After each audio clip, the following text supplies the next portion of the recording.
Mesdames, Messieurs, bonsoir. Le Conseil des ministres s'est réuni ce jour sous la haute autorité du président de la République, Denis Sassou Nguesso. Le compte rendu à suivre tout à l'heure. Ouverture ce jour de la 4e édition de la Semaine de l'infrastructure dénommée InfraWeek 2020. Une délégation de la CEMAC conduite par le ministre d'État congolais Gilbert Ondongo participe à cette édition qui se tient à Paris en France.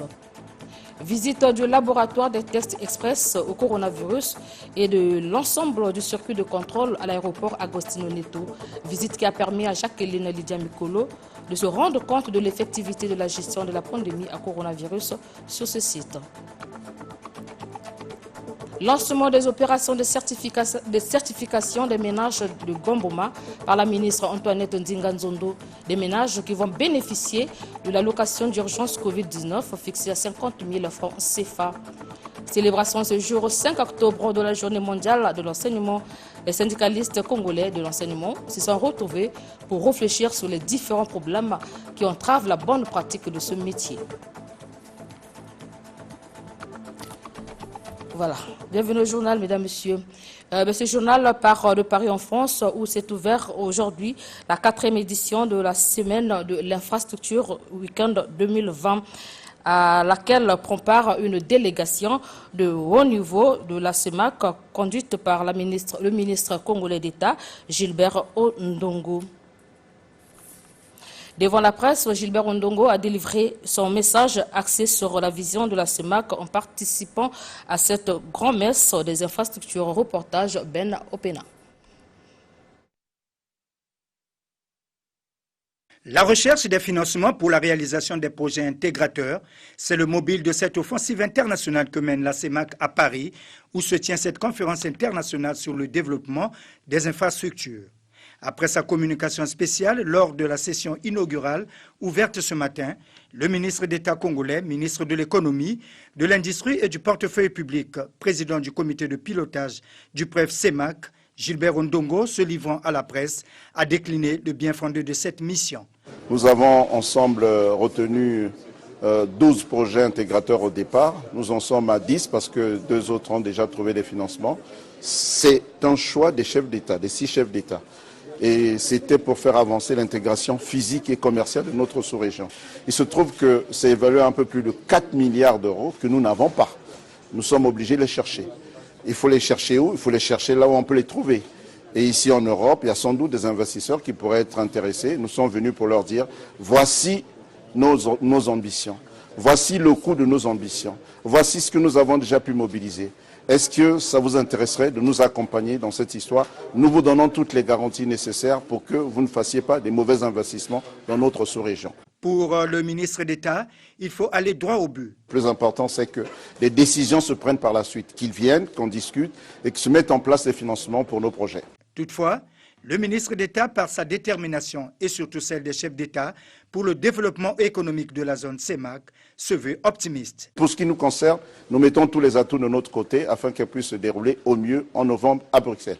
D'autres rendez-vous sont prévus dans la suite de cette mission qui durera une semaine. Chez nous, à Gomboma, dans les plateaux, comme partout ailleurs où elle est passée, la ministre des Affaires sociales et de l'Action humanitaire, Antoinette Ndinga-Nzondo, a lancé ce matin les opérations des ménages pauvres susceptibles de bénéficier de l'allocation d'urgence Covid-19 fixée à 50 000 francs CFA par foyer. C'est la dernière étape qui consiste pour les autorités de base d'infirmer ou de confirmer les résultats du recensement des ménages bénéficiaires. Plus de précisions avec Bruno Serge Minhata. Gomboma, ville de l'igname et des petits commerces dans le département des Plateaux, n'a pas échappé aux secousses socio-économiques dues à la crise sanitaire du coronavirus. Dès lors, les populations vulnérables attendent fiévreusement le paiement de l'allocation Covid-19.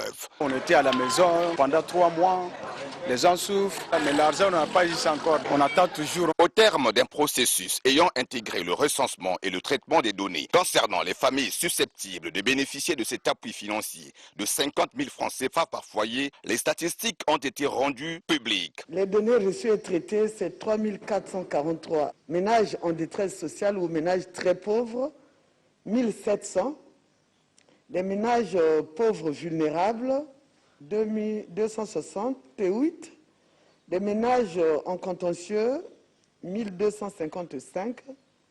Les ménages non éligibles, c'est 12. Vaine est la parole de celui qui ne guérit aucune souffrance de l'homme. Je ne saurais terminer mon propos sans rendre un vibrant hommage au président de la République pour cette attention particulière à l'endroit de la population de Gamboma.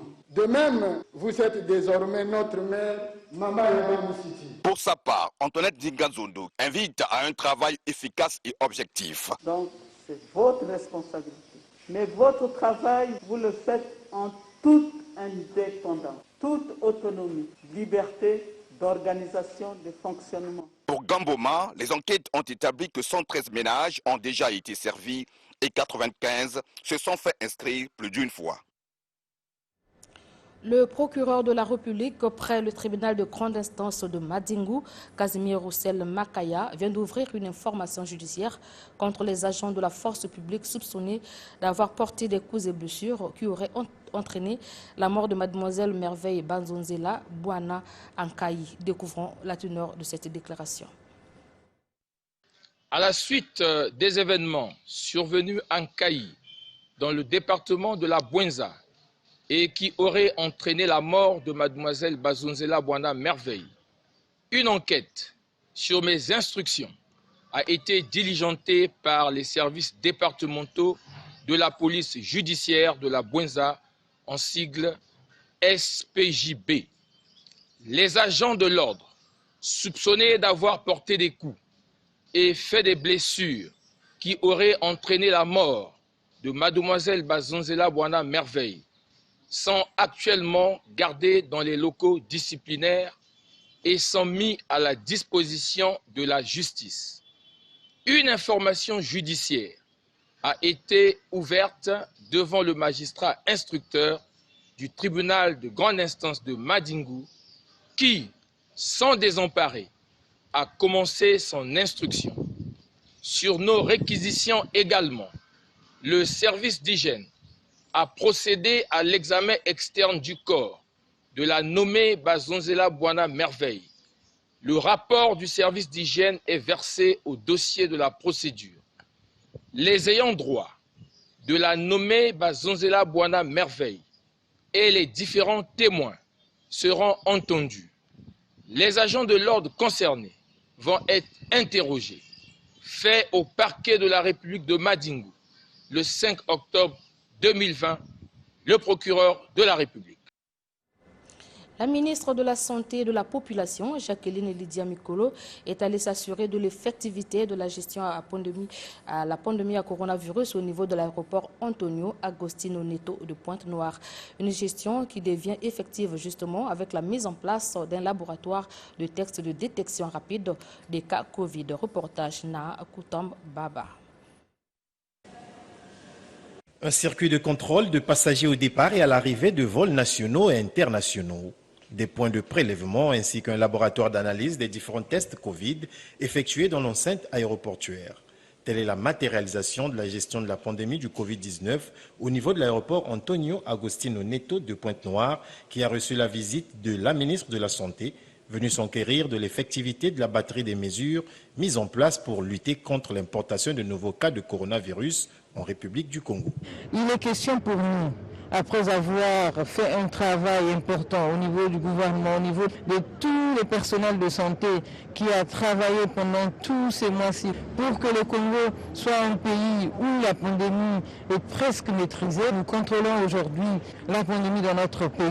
Vous avez suivi avec nous les statistiques. Mais il ne faut pas que ce travail régresse parce que nous aurons laissé les points d'entrée sans une surveillance renforcée et que nous puissions à nouveau importer le virus au niveau de notre pays, qui pourrait entraîner d'autres conséquences, notamment l'augmentation des cas à nouveau. Jacqueline Lidia-Mikolo, qui a loué la cohésion des différents acteurs de la plateforme aéroportuaire dans cette lutte, a aussi exprimé son optimisme sur la qualité du travail qui s'effectuera. On n'est jamais assez satisfait, mais on est sûr de notre dispositif. C'est un dispositif qui fonctionne, qui est efficace, et nous sommes rassurés de ce qu'il va encore être renforcé. L'aéroport international de Pointe-Noire enregistre à ce jour un flux de passagers estimé à plus de 5000 voyageurs, ce depuis la réouverture de cette frontière. Santé toujours dans le cadre de la coopération sino-congolaise, le Congo a reçu hier la 27e mission médicale chinoise. Ces médecins chinois interviendront à l'hôpital de l'amitié sino-congolaise de Brazzaville et à l'hôpital de Luandili à Pointe-Noire. Plus de détails avec Curé et Konga. Cette passation entre les équipes médicales chinoises a lieu une fois chaque année. Elle s'inscrit dans le cadre de la coopération entre la République du Congo et la République populaire de Chine dans le domaine de la santé. L'ancienne mission médicale qui a travaillé ici pendant un an a été approuvée par le gouvernement du Congo. La nouvelle mission qui arrive va immédiatement commencer leur travail en collaboration avec la partie congolaise. Surtout à l'heure actuelle où le monde entier est en pleine lutte contre la Covid-19. La rotation entre ces deux équipes prévue en août dernier a connu du retard. Retard causé par la crise sanitaire due au Covid-19.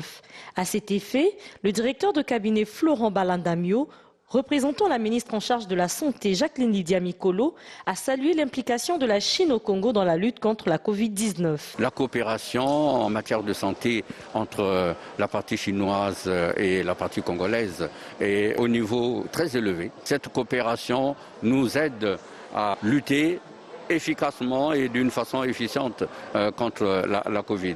Et nous profitons justement de cette expertise. Le départ de ces 24 médecins de la 26e mission médicale chinoise a été ponctué par une remise de diplôme d'honneur. On repart à Pointe-Noire pour parler d'une autre visite effectuée cette fois-ci par le ministre de l'Enseignement supérieur, Bruno Jean-Richard Itoa, dans quelques structures sous tutelle. Occasion pour le ministre d'entretenir les promoteurs des établissements supérieurs de cette ville, Donald Mapembi. Bruno Jean-Richard Itoa a commencé son périple ponténégrin par la visite de quelques établissements privés d'enseignement supérieur où il a constaté la reprise de l'année académique 2019-2020 et l'applicabilité dans le strict respect des mesures de lutte contre la pandémie et la Covid-19.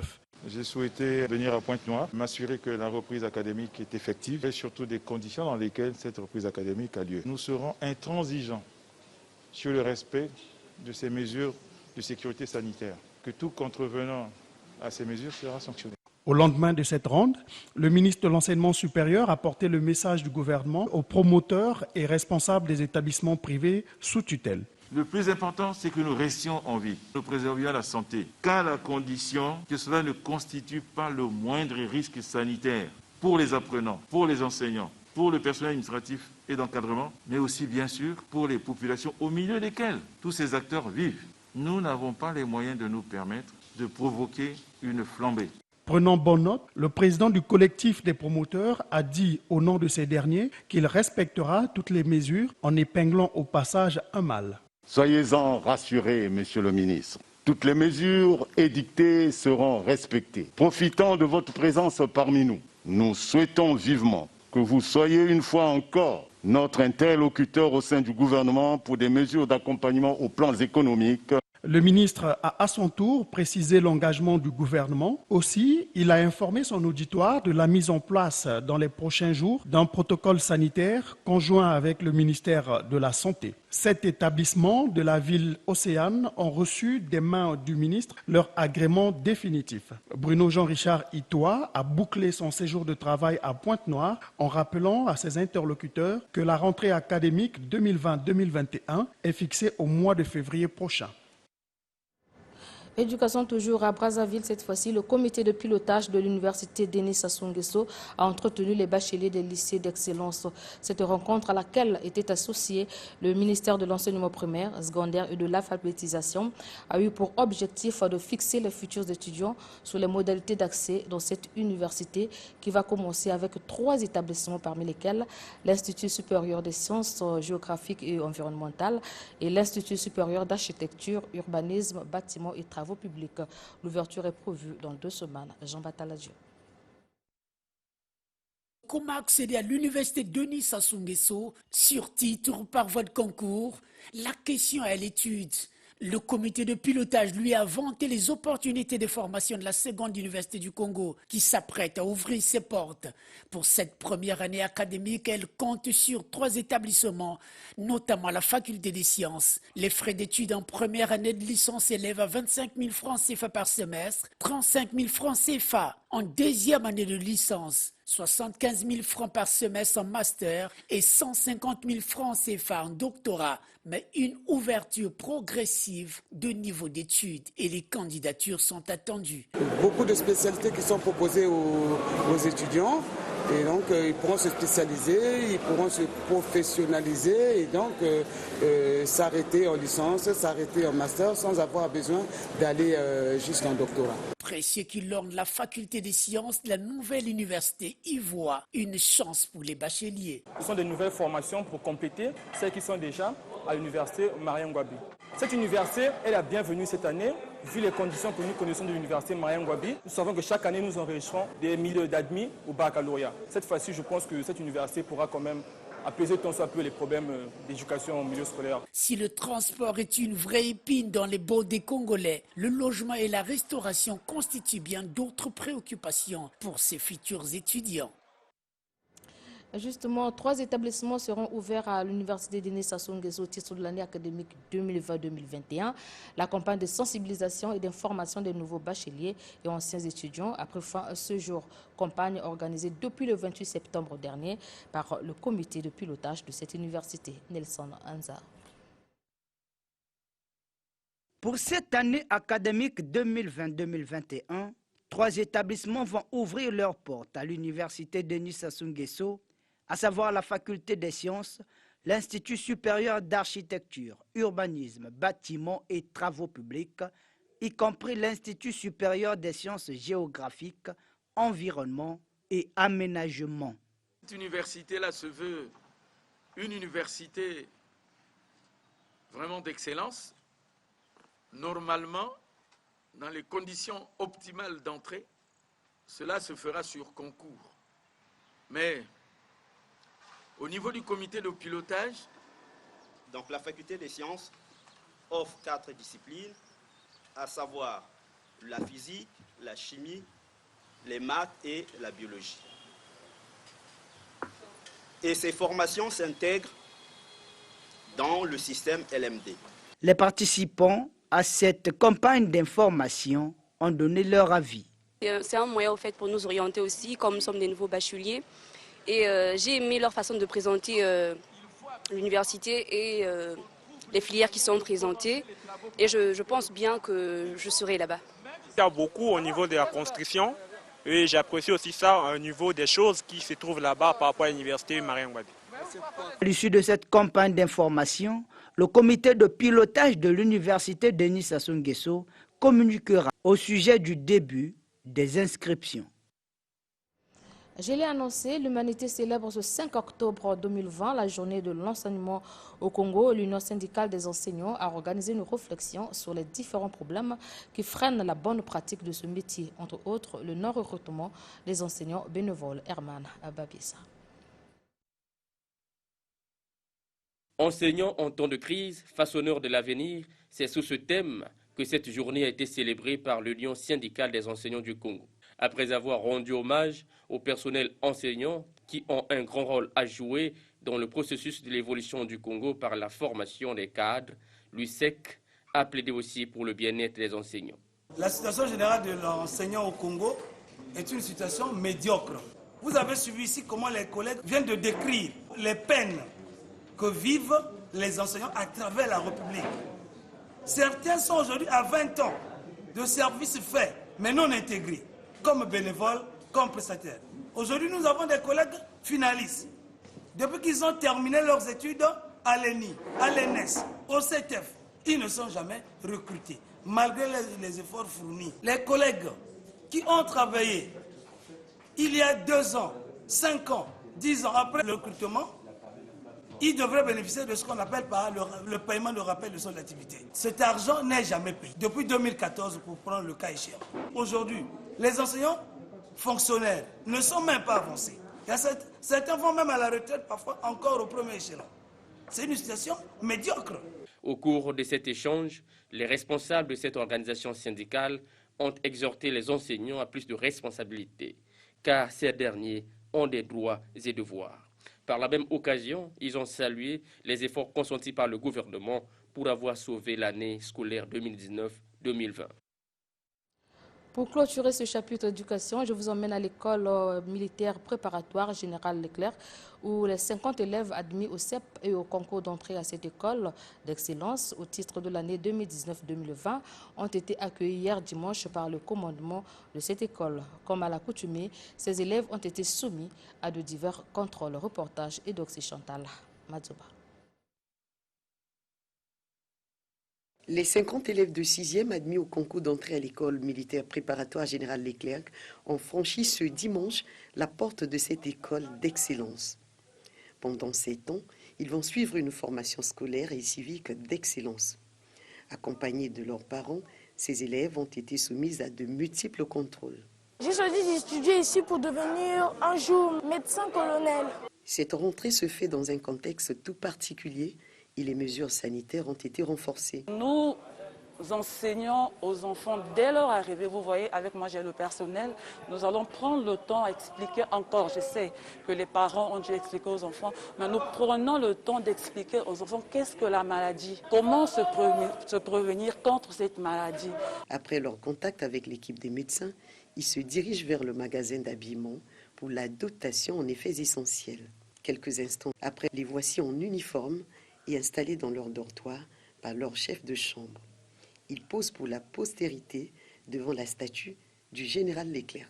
C'est dans l'ordre et la discipline qu'ils se dirigent vers le réfectoire pour leur premier repas. Cette organisation est l'œuvre du commandant de cette école, le colonel Raphaël Ngoubou. Pour nous, c'est un sacerdoce, parce que notre vie, ce sont ces enfants-là. Et lorsqu'on s'est occupé des enfants, on leur donne une orientation, on leur donne un sens, on leur donne un futur. Et c'est la République qui gagne. De la 6e en terminale, ces apprenants seront pris en charge par l'État congolais. Et puis ce grand titre du journal, réuni par visioconférence sous la direction du président de la République, Denis Sassou Nguesso, le Conseil des ministres a adopté le projet de loi portant loi de finances rectificative pour l'année 2020. Ce projet fixe des ressources budgétaires à 1 525 milliards 297 millions de francs CFA et les dépenses budgétaires à 1 630 milliards de francs CFA. Les précisions avec le ministre de la Communication et des Médias, porte-parole du gouvernement, Thierry Mongala.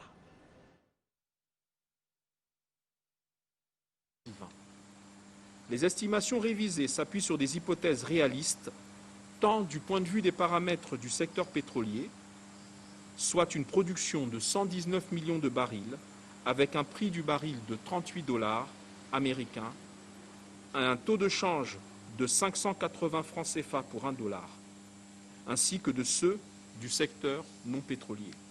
Ainsi, le projet de loi de finances rectificative pour l'année 2020 comprend un budget de l'État qui prévoit, en ressources budgétaires, 1 525 milliards 297 millions de francs CFA contre 1 082 milliards 903 millions de francs CFA précédemment projetés, soit une augmentation de 442 milliards 394 millions de francs CFA, induite par l'augmentation des recettes fiscales de 218 milliards 481 millions de francs CFA et des autres recettes de 314 milliards 717 millions de francs CFA, dont 270 milliards 272 millions de francs CFA de recettes pétrolières supplémentaires.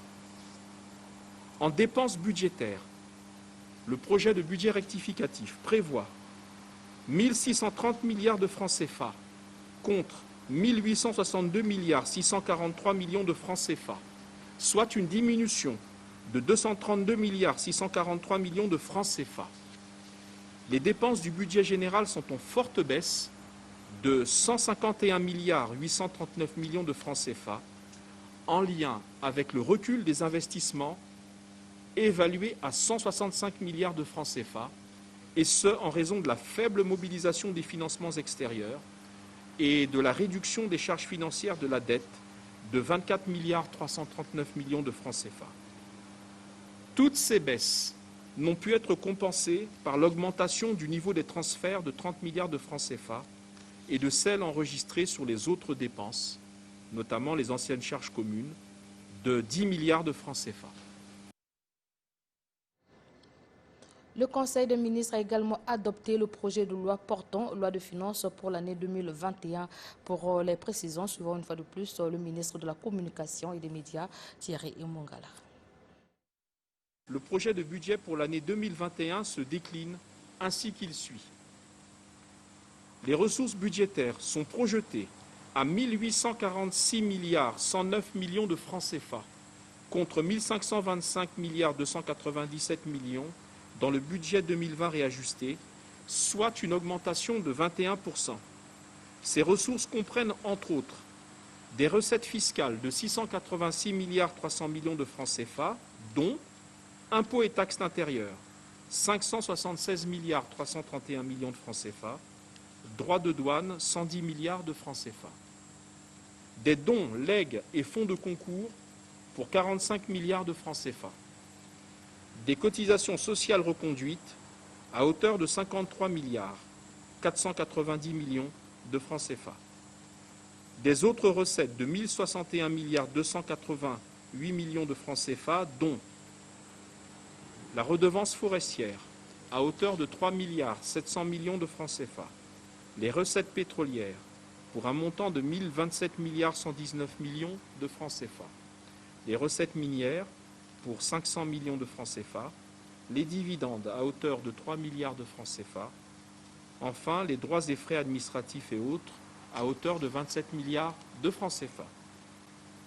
Les dépenses budgétaires sont quant à elles projetées à 1615 milliards 907 millions de francs CFA en 2021 contre 1630 milliards dans le budget réajusté de 2020, soit une baisse de 1%. Ces dépenses se composent entre autres des charges financières de la dette pour 105 milliards 800 millions de francs CFA, du personnel pour 382 milliards de francs CFA, des biens et services 173 milliards 270 millions de francs CFA, des transferts pour 472 milliards 280 millions de francs CFA, de l'investissement pour 315 milliards de francs CFA, des autres dépenses, dites charges communes, pour 61 milliards de francs CFA, des budgets annexes à hauteur de 6 milliards 533 millions de francs CFA, enfin des comptes spéciaux du Trésor pour 100 milliards de francs CFA. A signaler que le Conseil des ministres a adopté par ailleurs le projet de loi de règlement définitif du budget de l'État exercice 2019. L'intégralité du compte rendu du Conseil des ministres à suivre après le journal. Autre chose à présent, Joseph Mbossa, député de la circonscription unique d'Abala dans le département des Plateaux, en descente parlementaire, a saisi l'occasion pour lancer en faveur de quelques jeunes de cette circonscription une formation en conduite auto. Une vingtaine de jeunes issus de différents villages d'Abala Centre prennent part à cette formation administrée par la Fondation Prévendeke aux frais du député qui entend contribuer à l'avenir de ces jeunes pour leur autonomisation. Reportage Beno Pena. Pendant un mois, ces jeunes suivront une formation en conduite automobile qui sera sanctionnée par l'obtention d'un permis de conduire. L'œuvre est à mettre à l'actif du député de la circonscription unique d'Abala, Joseph Mbossa. Il s'agit d'une question importante, cruciale, voire vitale pour notre jeunesse, la jeunesse d'Abala. Nous avions conçu ce projet de formation en conduite auto de la jeunesse avec cette phase expérimentale sur un échantillon de 20 jeunes triés sur le volet et qui vont subir la formation ici à Abala Centre pour devenir des conducteurs d'automobiles. L'initiative est bien appréciée des autorités administratives locales. Pour éviter le banditisme dans la ville, vous venez de recruter plus de 20 jeunes pour une formation de conduite auto. C'est très important. C'est un moyen de discipliner les bandits. Vraiment, monsieur l'honorable, combien de fois je ne cesse de vous remercier. Les bénéficiaires, eux, vouent une reconnaissance au député. Je remercie monsieur l'honorable. Ça fait du bien. Le geste n'a pas laissé indifférent les formateurs issus de l'auto-école sous la coupe de la fondation Privandeke. Puisque vous êtes venus pour leur donner du travail, c'est une façon d'aider le gouvernement, la nation, à intégrer la jeunesse et à faire d'Abala un lieu de référence où les jeunes vont avoir du travail. L'oisiveté est la mère des vices. Donner une formation qualifiante à ces jeunes désœuvreux les épargnera de tout acte civique pour le bien d'Abala, a conclu le député d'Abala, Joseph Mbossa. Pour terminer, les vendeurs et revendeurs du marché Nkombo, situé à côté de l'école Bernadette Bayonne, vers l'abandon des étalages. La mévente et l'emplacement du marché seraient les causes de cet abandon.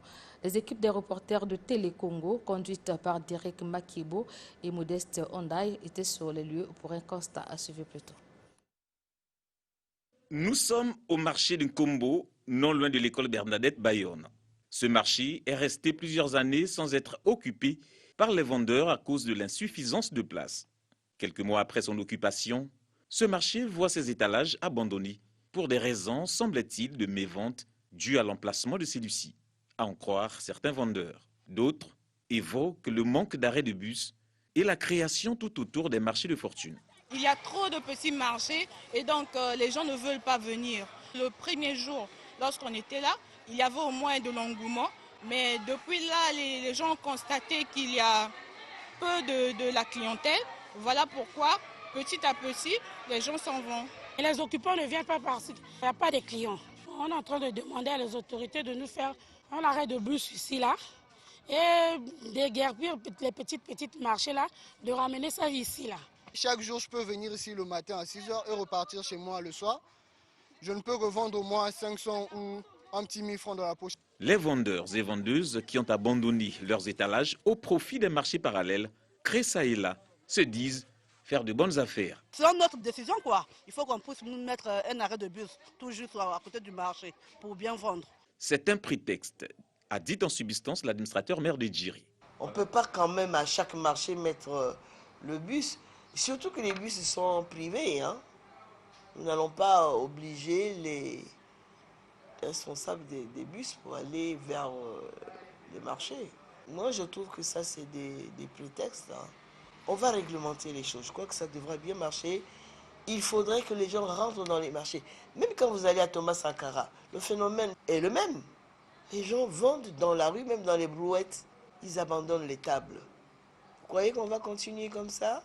S'appuyant sur la délibération numéro 008-2016 du 18 mai 2016 portant interdiction de création des marchés parallèles dans le périmètre urbain de Brazzaville, l'administrateur maire de Djiri a instruit la police à s'associer aux services réglementaires de la mairie pour effectuer une opération de déguerpissement. Voilà, c'est la fin du journal de la rédaction. Merci à tous de l'avoir suivi. Merci à la grande équipe technique. On se retrouve demain à 20h.